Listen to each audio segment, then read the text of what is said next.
Top 5 mistakes when replacing shock absorbers. Choosing the wrong part.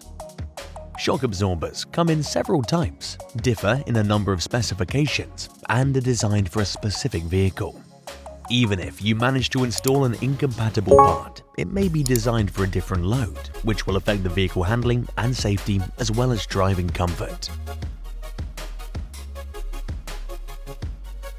If you order unsuitable parts, you'll have to return them and wait for the right ones to be delivered while your car sits idle.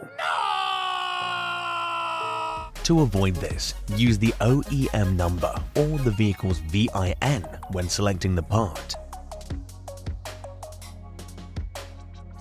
Not checking the condition of connected parts. When inspecting the shock absorbers, it's important to assess the condition of the springs, mounts, mount bearings, bump stops, and dust boots. If they are damaged, they need to be replaced as a kit. Otherwise, the service life of the new shock absorbers will be considerably reduced and the suspension may not work properly. Not priming the shock absorber. During transport of twin-tube shock absorbers, the working fluid can leak from the inner tube to the outer tube, with gas entering the inner tube. Autodoc app. All car parts at the lowest prices on your phone. Try it for yourself. If this happens, you'll hear a knocking sound coming from the part, and the valves can fail quickly.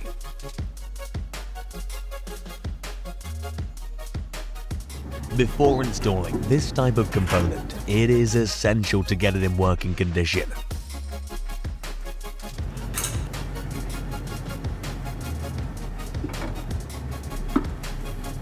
Incorrect tightening torque on threaded fasteners. Observe the recommended tightening torques when replacing the shock absorbers. The required values are specified by the manufacturer. Over-tightening will damage or strip the threaded part of the fastener.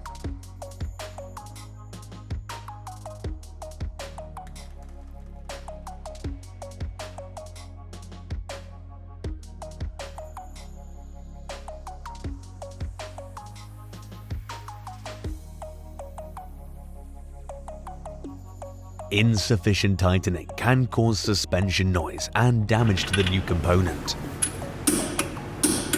Incorrect positioning of the shock absorbers during installation. Pay attention to the position of the shock absorbers when tightening the fasteners.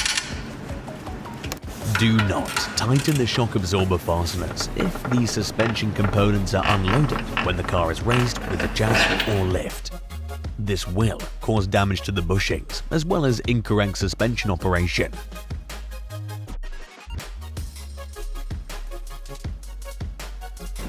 Tighten the fasteners only when all the suspension components are loaded, either jacked up or with the vehicle's wheels on the ground.